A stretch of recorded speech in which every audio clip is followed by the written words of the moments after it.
नमस्कार। यदि कोई व्यक्ति हिंदू, बौद्ध या सिख धर्म के अलावा किसी अन्य धर्म में धर्मांतरण करता है, तो उसको मिलने वाले एससी-एसटी एक्ट के तहत मिलने वाले और एससी-एसटी कास्ट से होने के कारण मिलने वाले जो प्रिविलेज है, उनसे वंचित किया जाएगा। इस प्रकार के आंध्र प्रदेश हाई कोर्ट के आदेश को सुप्रीम कोर्ट ने बरकरार रखा है।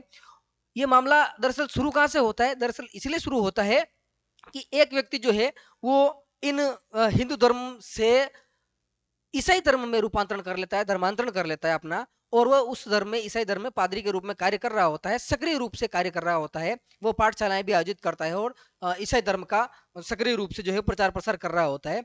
लेकिन किसी से झगड़ा होने के कारण वो क्या करता है कि आंध्र प्रदेश हाई कोर्ट में जो है मुकदमा दायर करता है। तो आंध्र प्रदेश हाई कोर्ट जो है वो ये कहती है कि चूंकि आप जो है वो ईसाई धर्म में सक्रिय रूप से कार्य कर रहे हैं, तो सक्रिय रूप से कार्य कर रहे हैं, तो आपको जो है एससी एसटी एक्ट और एससी एसटी होने के वजह से मिलने वाले जितने भी प्रिविलेज है, उनसे वंचित किया जाता है।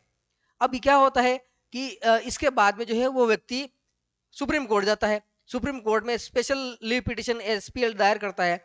तो उसकी सुनवाई करते हुए सुप्रीम कोर्ट कहती है कि आंध्र प्रदेश हाई कोर्ट के द्वारा जो बात कही गई है वो बिल्कुल सत्य है। और सुप्रीम कोर्ट ने एक आदेश जो कि 1950 का खंड 3 में जो आदेश में जो बातें लिखी गई उनका हवाला देते हुए कहती है कि ये बात बिल्कुल सही है कि एससी एसटी एक्ट और एससी एसटी होने की वजह से जो भी प्रिविलेज मिल रहे हैं, मिलते हैं, वो हिंदू धर्म, बौद्ध धर्म और सिख धर्म, अर्थात इसमें आप एक धर्म और भी शामिल कर सकते हैं, जैन धर्म, क्योंकि वो भी हिंदू धर्म का ही पार्ट है, अभिन्न अंग है, ऐसा माना जाता है।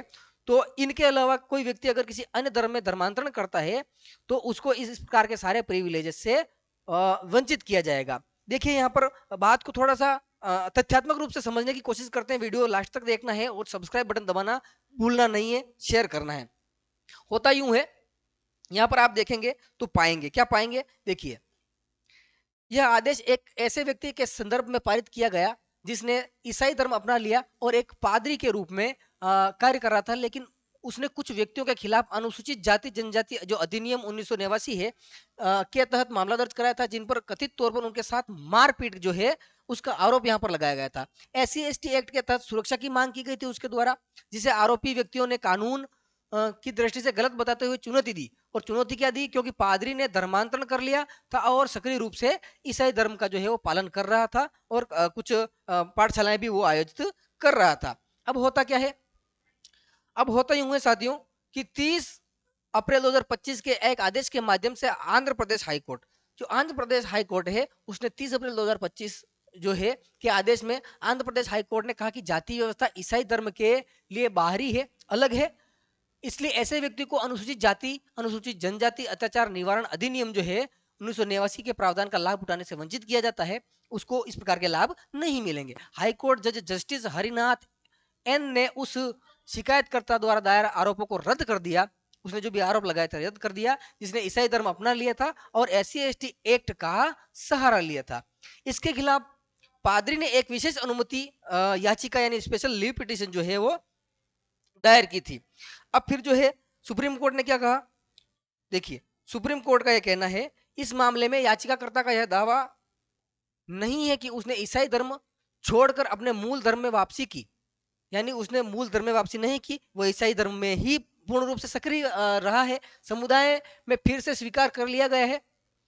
तो ऐसी बात कही नहीं गई। इससे यह साबित होता है कि अपीलकर्ता ने ईसाई धर्म में अपनाए रखा, ईसाई धर्म को अपनाए रखा, वह एक दशक से भी, मतलब 10 साल से अधिक समय से भी ज्यादा समय से पास्टर यानी पादरी के तौर पर काम कर रहा है और गांव के घरों में हर रविवार को नियमित रूप से प्रार्थना सभाएं आयोजित कर रहा है। यह बात इस स्वीकार करती है की गई है कि कथित घटना के समय वह अपने घर पर ही प्रार्थना सभा आयोजित कर रहा था। ये सभी तथ्य जो उसके द्वारा बताए गए मिलकर इस बात में कोई शक नहीं है कि गुंजाइश नहीं छोड़ते कि घटना के दिन भी वह ईसाई धर्म में ही था, तो वह ईसाई धर्म का ही पालन कर रहा था। सुप्रीम कोर्ट ने क्या कहा?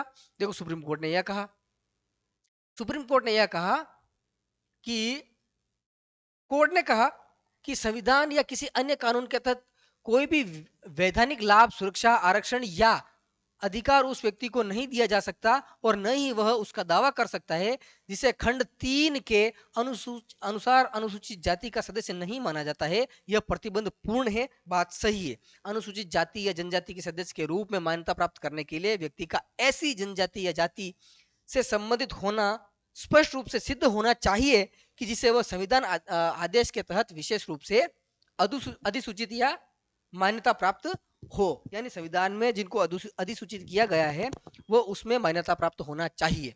यह बात कौन कर रहा है? यह बात सुप्रीम कोर्ट कर रही है। यहाँ पर आप देखेंगे तो पूरा पूरा समझ जाएंगे।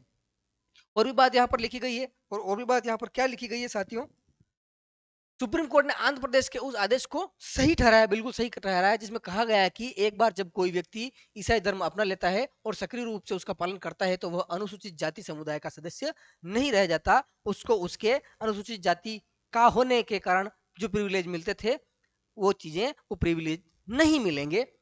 कोर्ट ने यह भी कहा कि व्यक्ति जो हिंदू धर्म, सिख धर्म या बौद्ध धर्म के अलावा किसी अन्य धर्म का पालन करता है उसे SC/ST से संबंधित जो प्रिविलेज है वो नहीं मिलेंगे। कोर्ट ने आगे यह भी कहा कि किसी अन्य धर्म में धर्मांतरण करने पर अनुसूचित जाति का दर्जा समाप्त हो जाता है। इंपोर्टेंट बात यहाँ पर है, कोर्ट ने गौर किया कि संविधान यानी अनुसूचित जाति आदेश 1950 का खंड जो 3 है और इस आदेश के तहत लगा प्रतिबंध पूर्ण है। कोर्ट ने स्पष्ट किया कि उस आदेश में जो धर्म लिखे हुए हैं उसके अलावा जो जिनका उल्लेख नहीं किया गया है, अगर उसमें कोई व्यक्ति जाता है तो उसको इस प्रकार के प्रिविलेज का फायदा नहीं दिया जाएगा, उससे वंचित किया जाएगा।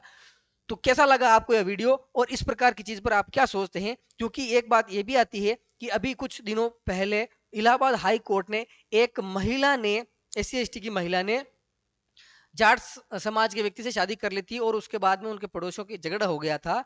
तो कोर्ट ने कहा था कि चूंकि महिला की जो जाति है वो जन्म के आधार पर निर्धारित होती है, इसलिए SC/ST एक्ट लगेगा। तो वहां पर SC/ST एक्ट मजबूत हुआ था।